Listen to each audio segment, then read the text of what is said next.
60 दिनों तक का युद्ध विराम की सहमति बन रही है। बिल्कुल, ये तो डील नहीं, ये तो किल हो रहा है। यूरेनियम को लेकर के जो खतरा है वो बिल्कुल। अमेरिका देख रहा है। एक एक दिन के अंदर 100 हमले, मतलब लेबनान को तो तबाह करने के नौबत आ चुकी है कि सब मुसलमानों ने मिल करके इकट्ठा रहना चाहिए और हमला करना चाहिए। Death to Israel, death to America. नमस्कार, मेरा नाम है जितेंद्र चौहान और आप देख रहे हैं state mirror Hindi. Iran America युद्ध को लेकर जो ताज़ा हालात बने हैं वो बेहद खतरनाक बने हुए हैं। एक और जहां ऐसा लगता है कि मानो युद्ध अभी रुक जाएगा, दोनों के बीच कोई डील सैंक्शन हो जाएगी या कुछ डील साझा हो जाएगी, लेकिन फिर अचानक से कोई ना कोई एक दूसरे के ऊपर हमला कर देता है और जो युद्ध की बात, युद्ध विराम की बात है, वो खटाई में पड़ती नजर आती है। कुछ ऐसा ही हाल अभी फिलहाल में हुआ है।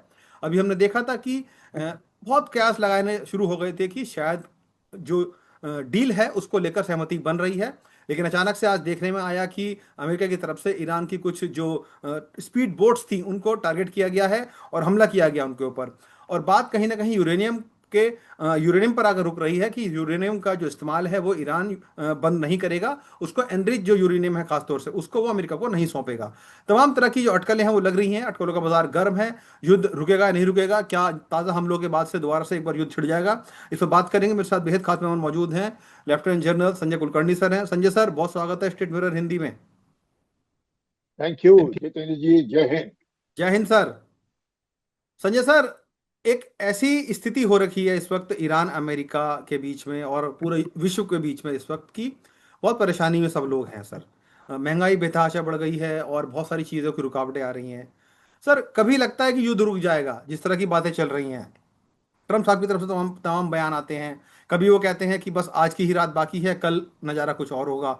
बहुत तरह की चीज़ें हैं सामने आ रही हैं। अटकलें ये लग रही थी कल परसों में कि युद्ध रुक जाएगा क्योंकि जो डील है वो लगभग लगभग तय हो चुकी है, लेकिन आज आते आते दोबारा से अमेरिका ने उनकी स्पीड बोट्स पर हमला कर दिया। तो क्या ये चूहे बिल्ली की जो रेस लगी हुई है, ये इसका कोई अंत नजर आ रहा है सर आपको, या सिर्फ ये अटकलें ही चलती रही हैं? सिर्फ दुनिया को बेवकूफ़ बनाओ, हम बात कर रहे हैं, लेकिन नतीजा कुछ नहीं निकल रहा है। बहुत बहुत धन्यवाद। आई थिंक जितेंद्र जी, जो आपके जहन में जो बातें आ रही हैं वही बातें पूरे विश्व भर में उसकी चर्चा हो रही है कि क्या हो रहा है, ऐसे क्यों जी। हो रहा है। तो ना हम मिल करके खुशी से, दिल से ईद मुबारक कहें, क्योंकि 2 दिन में ईद है और हम्म। सऊदी अरेबिया में ईद है कल। तो उसकी अड़चनों को देखते हुए तो मुझे लगता है कहीं ऐसे ना हो कि ईद को खटाई में डाल दें, जिस प्रकार से टेंशन और जबरदस्त टेंशन। क्योंकि आप देख रहे हैं कि अमेरिका ने हमला किया है, ईरान ने कहा है कि उन्होंने भी उनके 2 ड्रोन RQ-9 MQ-4 गिराए हैं, प्लस F-39 एयरक्राफ्ट गिराया है। अगर ये ईरान का दावा है, बंदर अब्बास के ऊपर जिस प्रकार से अमेरिका ने हमला किया और जो माइनिंग कर रही थी बोट उनको बर्बाद किया है, प्लस मिसाइल साइट्स जो है जो खतरा था जिससे अमेरिका को, उसको उन्होंने बर्बाद किया है। उतना ही नहीं, अगर देखिए इसराइल ने किस प्रकार से लेबनान में जबरदस्त हमला किया है और मतलब एक एक दिन के अंदर 100 हमले, मतलब लेबनान को तो तबाह करने के नौबत आ चुकी है। सदर लेबनान में हिजबुल्लाह तो क्या, वहां पे मुझे नहीं लगता कोई आदमी भी जिंदा रह सकता है, जिस तरीके हम्म। से हमले हो रहे हैं। तो ये सब देखने के बाद लग रहा है कि 28 फरवरी को लड़ाई शुरू हुई, 39 दिन तक लड़ाई चली और उससे भी ज्यादा दिन लड़ाई नहीं, और बातचीत हो रही है लड़ाई रोकने के लिए। लेकिन जैसे जितेंद्र जी आपने बिल्कुल ठीक कहा कि कहीं ना कहीं यूरेनियम को लेकर के जो खतरा है वो बिल्कुल। अमेरिका देख रहा है और वही खतरे के कारण लड़ाई शुरू भी हुई।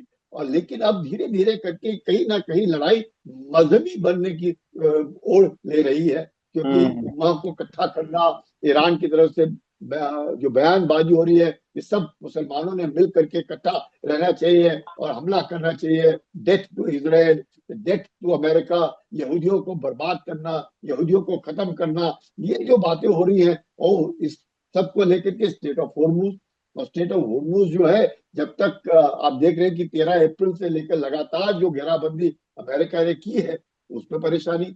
हर महीने तकरीबन 3,000 वहां से टैंकर गुजरते थे, और आज की तारीख में तो दिन में 30-35, वो भी ज्यादा, कई दिन तो कुछ भी नहीं। ये हालत है पिछले बिल्कुल 90 बिल्कुल। दिनों में। ऐसी हालात में पूरे विश्व भर में, भारत में भी हम देख रहे हैं कि तेल की कीमतें बढ़ रही हैं, गैस की कीमतें बढ़ रही हैं, फर्टिलाइजर की किल्लत शुरू हो जाएगी पूरे विश्व भर में। इतना ही नहीं, ये जो जीसीसी कंट्रीज हैं उनका खाना पीना, टेक्नोलॉजी, मतलब जो कुछ भी जाता है सब कुछ बाहर से आता है। अगर उनके डिसैलिनेशन प्लांट पे हमला हुआ है तो पानी तक बाहर से आता है। उनकी बिल्कुल टूरिज्म पे हमला हुआ, मतलब एक जबरदस्त टेंशन का माहौल है। और ऐसे लग रहा है कहीं ट्रम्प ईद का इंतजार तो नहीं करे कि जिस दिन ईद खत्म हुई उस दिन बलि का बकरा चढ़ाओ इनको और छोड़ो मत।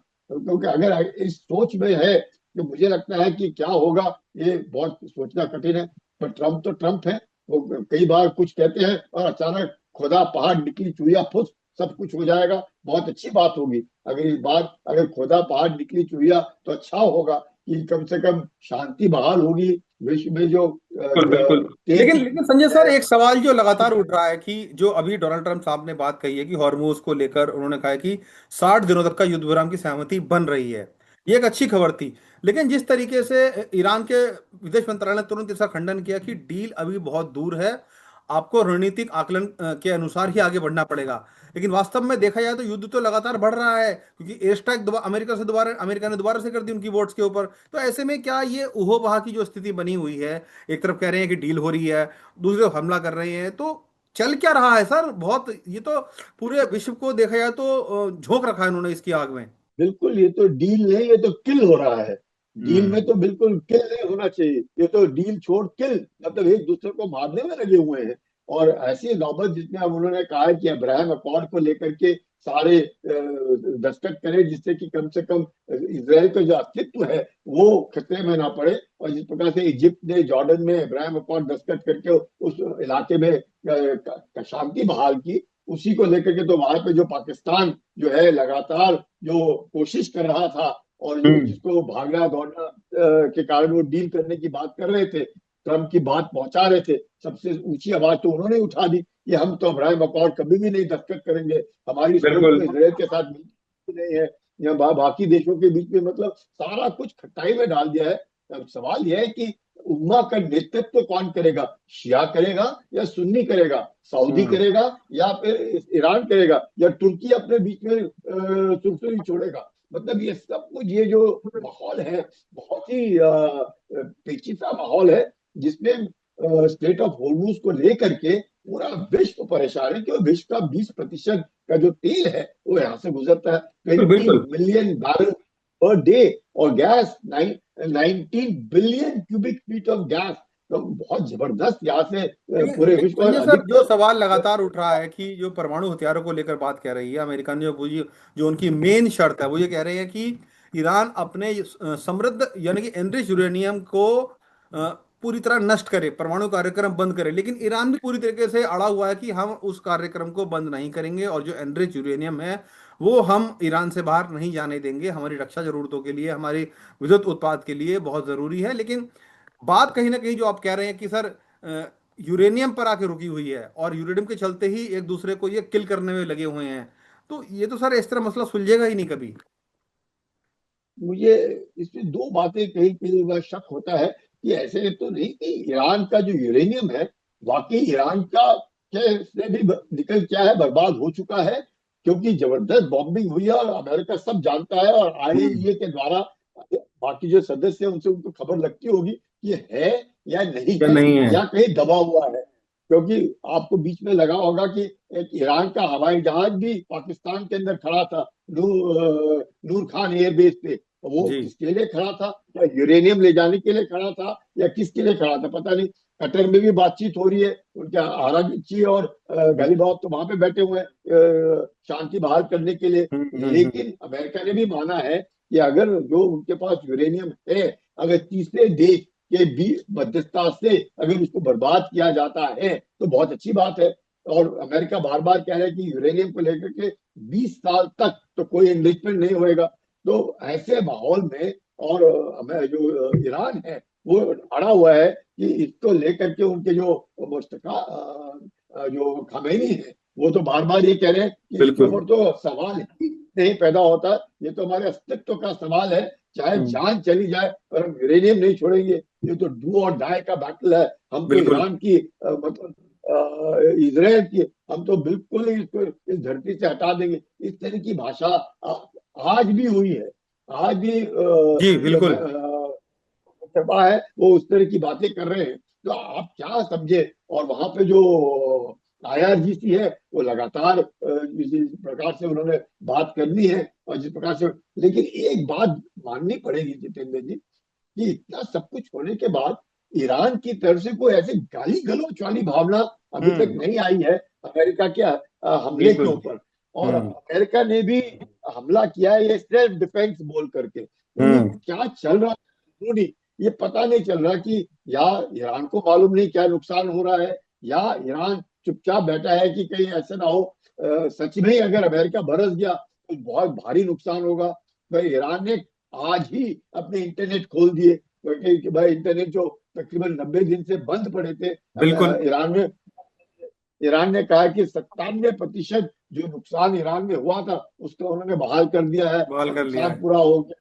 तो ऐसे हालात में जहां ईरान में लग रहा है कि नॉर्मल माहौल नजर आ रहा है, अचानक इस तरह की बंदरबाद पे हमला करना, जो बोट माइनिंग में लगे हैं उनको डुबो देना, जो मिसाइल साइट से उनको बर्बाद कर देना, ये दर्शाता है कि क्या लग रहा कहीं है ना सर कहीं आपको कि प्रेशर। इस इन सब के आप जो बात कह रहे हैं कि ईरान दोबारा से अपने पैरों पर खड़ा हो रहा है या खड़ा हो चुका है, बहुत सारे दावे वो कर रहा है, क्या रशिया और चाइना पूरी तरीके से मदद कर रहे हैं ईरान की?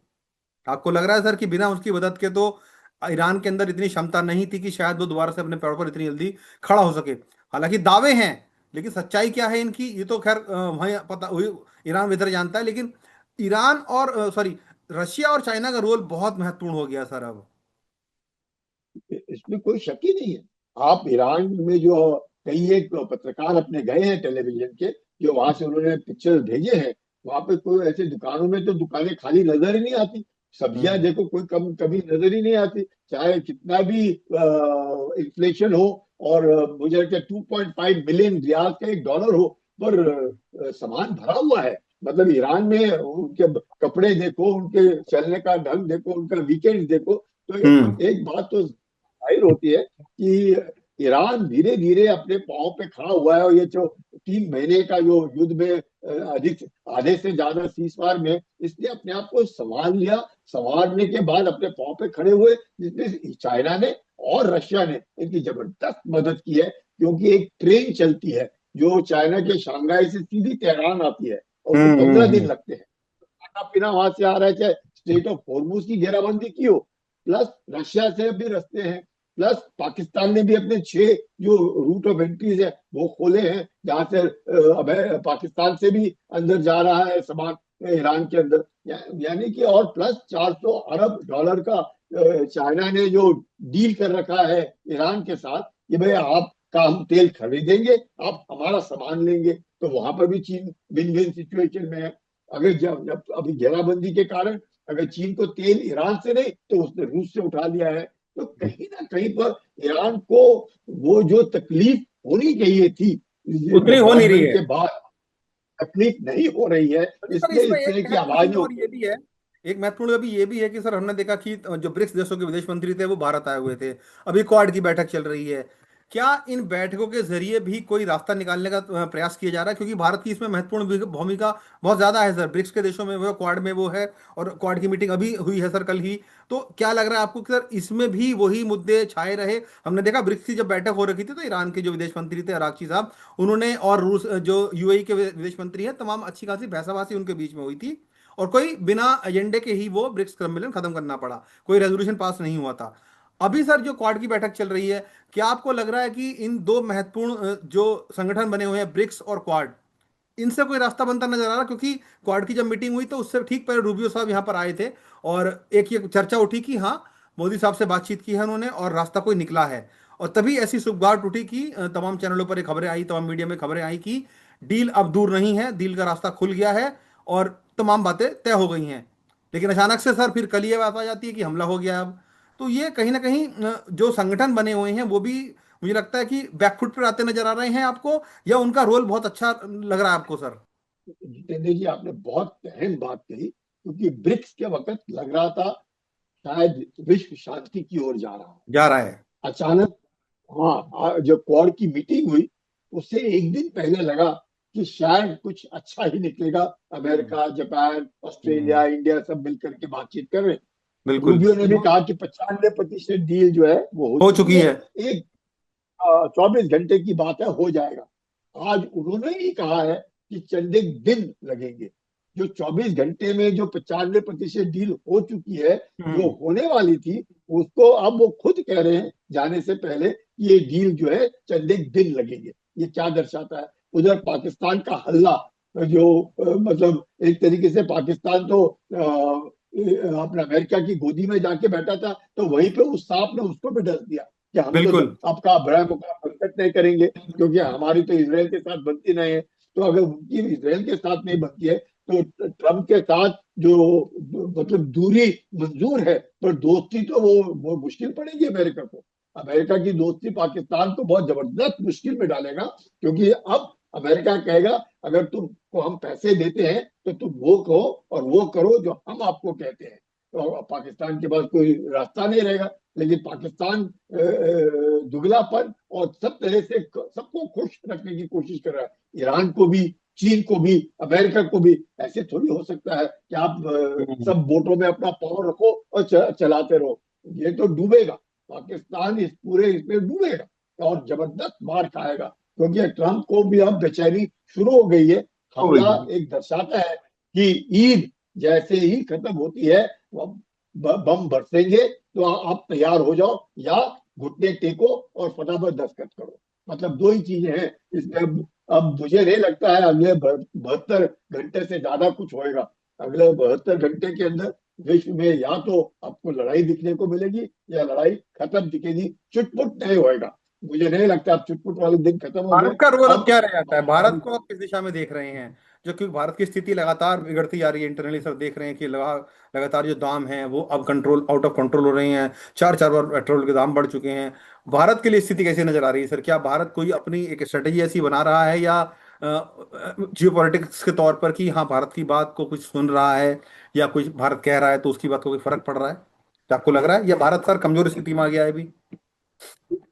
जितेंद्र जी, बहुत मैं कहूंगा अगर आप आम आदमी से रास्ते में किसी से पूछो, तो वो तो जानता है कि इस तरह की लड़ाई हो रही है। विश्व भर में कीमतें बढ़ रही हैं। अमेरिका जो खुद हम्म। आयात में निर्यात करता है तेल, वहां पर भी $2.5 से तकरीबन $4.5 प्रति गैलन तेल हो गया है। वहां बढ़ रही है कीमतें, वहां बढ़ रही है परेशानियां। भारत ने अपने आप को बहुत संवार के रखा था, ये सोच हम्म। करके कि लड़ाई खत्म हो जाएगी तो अपने रिजर्व के द्वारा बच हम अपना काम चला लेंगे।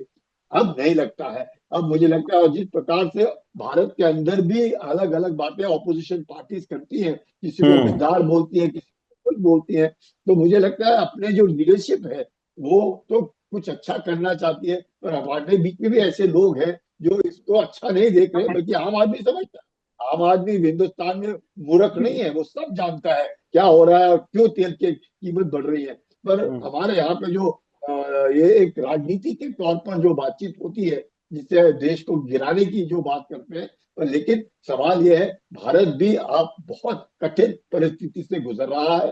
तेल पर कीमतें और भी अभी तो 100 बिल्कुल रुपए ही है। बिल्कुल। शायद शायद मैं कह रहा हूँ, उम्मीद करता हूँ कि लड़ाई खत्म हो जाए। और पर अगर आज भी लड़ाई खत्म होती है, अगर हम कल सोचते हैं कि 90 रुपए हो जाएगा, वो नहीं होगा। पॉसिबल नहीं है, ये उसको छह होने में सर कम से कम साल भर का समय लगेगा अभी। बिल्कुल बिल्कुल बिल्कुल। इतने बिल्कुल। मतलब हर रोज अब विश्व का भारत जो है थर्ड लार्जेस्ट कंज्यूमर है। फर्स्ट इज अमेरिका, बिल्कुल बिल्कुल, second is second China, China, third third is India.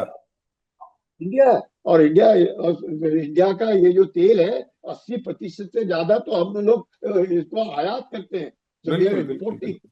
80% से भी ज्यादा। नो तो डाउट इससे सर बड़ी इसमें कि वैल्यू आने वाले दिन और ज्यादा बहुत तनावपूर्ण रहने वाले हैं, और स्थिति अगर सुधरी नहीं तो दिक्कत कहीं और ज्यादा हो जाएगी। जैसे कि संजय कुलकर्णी सर बता रहे हैं कि ईद तक अगर बात नहीं बनी तो ईद के बाद ईद की मिठाई नहीं, बम मिलेंगे ईरान को कहीं ना कहीं। ऐसा होता नजर आ रहा है। जो कि प्रयास बहुत चैनलों से किए जा रहे हैं, लेकिन प्रयास वो सफल होते नजर नहीं आ रहे हैं। लेकिन उम्मीद की जा सकती है कि शायद ईद से पहले ट्रम्प साहब ईरान को या पूरे मिडल ईस्ट को एक तोहफा दे दें युद्ध विराम का, और युद्ध शायद खत्म हो जाए और ईरान भी अपनी शर्तों को मान ले या मनवा ले। देखना बहुत दिलचस्प होगा। संजय सर बहुत शुक्रिया पूरी जानकारी साझा करने के लिए हमसे। धन्यवाद आपका। जय हिंद जितेंद्र जी।